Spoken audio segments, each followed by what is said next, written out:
Hello, ladies and gentlemen, boys and girls. This is Gregory Singer from New York City, and I'm the lucky person that is having his artwork featured in Rose and Sal's lovely vintage store. Rose and Sal Vintage, it's called. And I saw a lot on videotape. I heard wonderful things about Susan Burgos, and I wanted to thank Mark Carr for introducing us. It's a lovely place with all kinds of neat, unbelievable things. I mean, you never know what you're going to find there, including a lot of different artwork.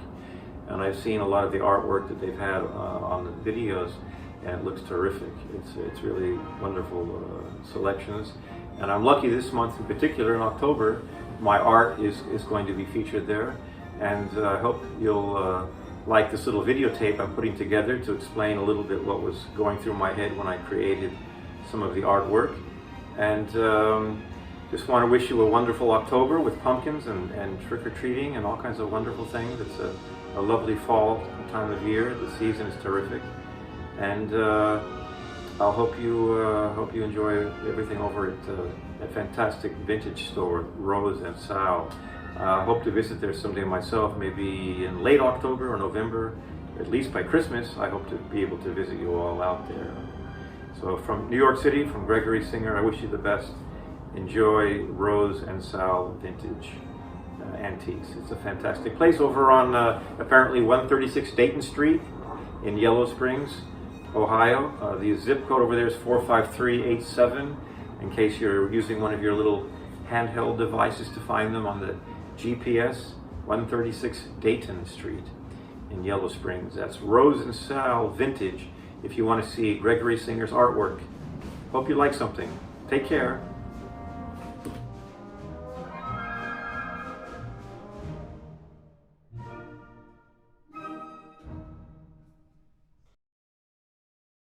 Hi everybody, this is Gregory Singer again.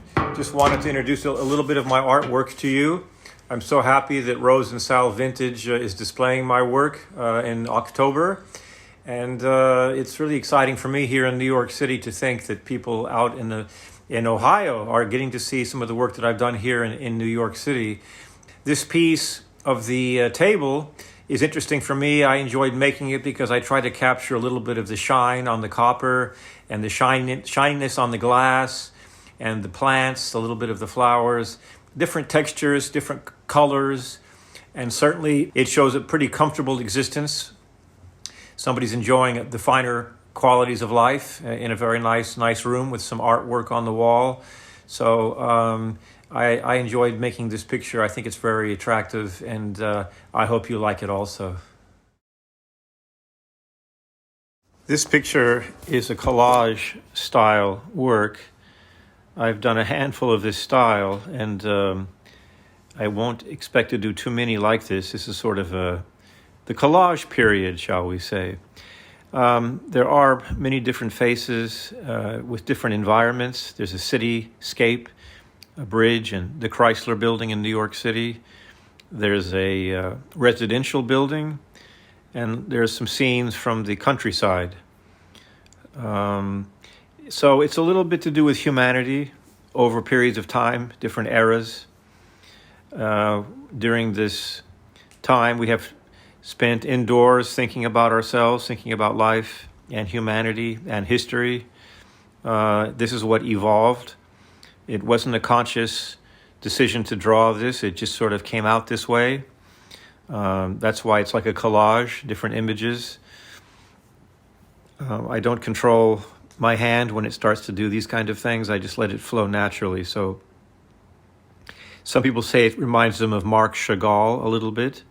I'm always flattered to be compared to great artists. As a composer, if somebody was to compare me to great composers like Beethoven or Brahms, I'd be very flattered also. So sometimes people think I make artwork that reminds them of Dufy or Matisse. I'm sure I've been influenced by seeing their lovely work. Every composer, I think, has been influenced by other composers that predated them. I'm sure that Beethoven and Mozart listened to Haydn and other composers previous to them, and Brahms listened to Beethoven and Mozart and Haydn and Tchaikovsky, listened to many of those composers. So they were all influenced one way or the other, just like the artists are influenced by other artists. But this one came out just this way. I really didn't have any preconceived idea. It just sort of evolved. So I hope you like it. This one obviously is part of my collage period. It's a little bit for entertainment, a little bit decorative. If you look in the taxi cab, you'll see maybe the cat is riding in the back seat. So maybe parts of it are playful and childish. A little multiracial action, the idea maybe of a slave ship coming to the New World and how the world developed, evolved from the hard work of people, of creating a civilization, a huge country, large buildings. The Chrysler Building is turned into an American flag on the left. And some of the old-time boats, the sailing ships, and then the more modern environment of the city, the metropolis. It's a collage which just takes shape on its own. Again, I didn't plan it out. I didn't draw it out with a pencil first and then color it in, so to speak. It evolved naturally in its own way as I was using the colors first time around. It just kind of evolves in its own way. So part of my collage period. I hope you enjoy it. This obviously is from my collage period. I can see a horse. I see the Statue of Liberty on the top left, and this one evolved on its own also. I believe there's someone named Susan Burgos there who's very supportive and very much interested in my art, and I appreciate that very much. You can hear the fire truck going by in the background here in New York City. So I hope it's not too disruptive.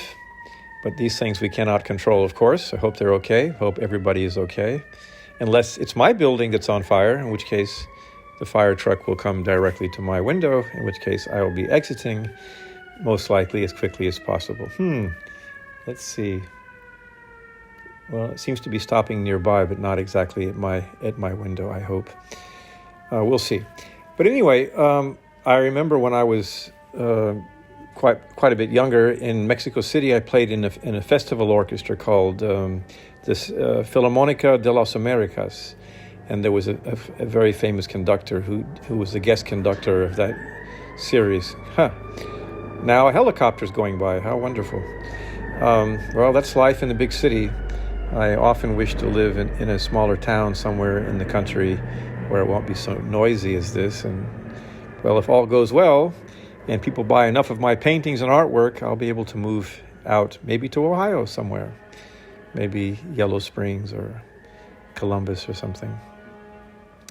But I was mentioning that there was a conductor that was guest conducting the orchestra I was in, and his name was Rafael Frubeck de Burgos. And he was a man that came, I think his family came from Germany and Austria, but he relocated to a town called Burgos in Spain. So he's known as sort of a Spanish conductor, Rafael Frubeck de Burgos. And I don't think there's any relation to Susan Burgos, but he's from de Burgos, I guess from Burgos, Spain is where he spent most of the years of his life, and he was a very fine conductor. Back to the art world, I'm so thrilled that my artwork is being featured at Rose Sal Vintage at 136 Dayton Street, Yellow Springs. I know you all know that because you're watching this video, so you know where Rose Sal is. But I'm very happy about this, and I really hope to have a long association with Rose Sal.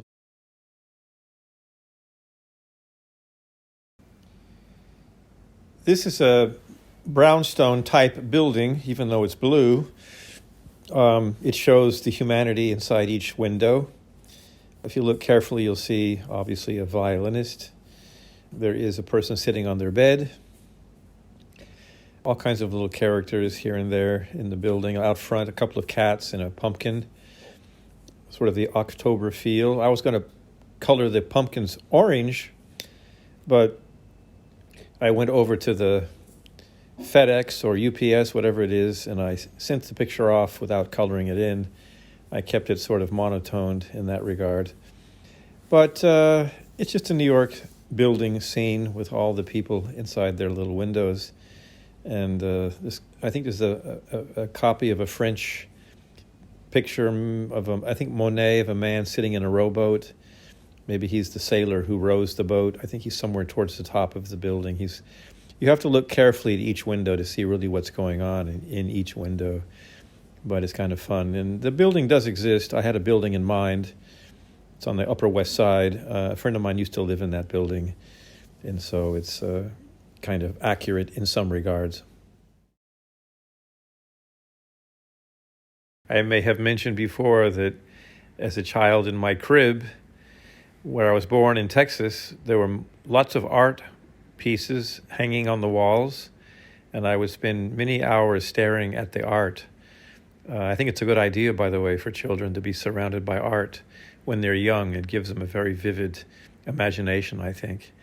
But there was a Modigliani picture of a woman similar to the one I drew, of course, very differently rendered. As I mentioned, everyone would do an apple differently. If you ask 6 people to draw an apple, you'll have 6 different apples. So my being influenced by Modigliani in my picture looks very far from Modigliani's style, but this woman is reminiscent of a Modigliani I grew up with when I was a little kid, seeing this woman sitting in a strange pose. For me, the challenge was try to get her legs separated properly over the knee as she sits, trying to get the torso of the body properly, to do the proper perspective of where the legs are going and how the knee and how the hip and the thigh, all of that is rudimentary for a classically trained artist, but I'm not classically trained. So to me, it was sort of a study and sort of fun, and I enjoy this one, and I do hope you like it. Well, I hope you enjoyed the little video show of a few of my pieces of art, and as I explained a little bit what goes through my mind when I'm doing the artwork or what is part of my sort of artistic makeup. So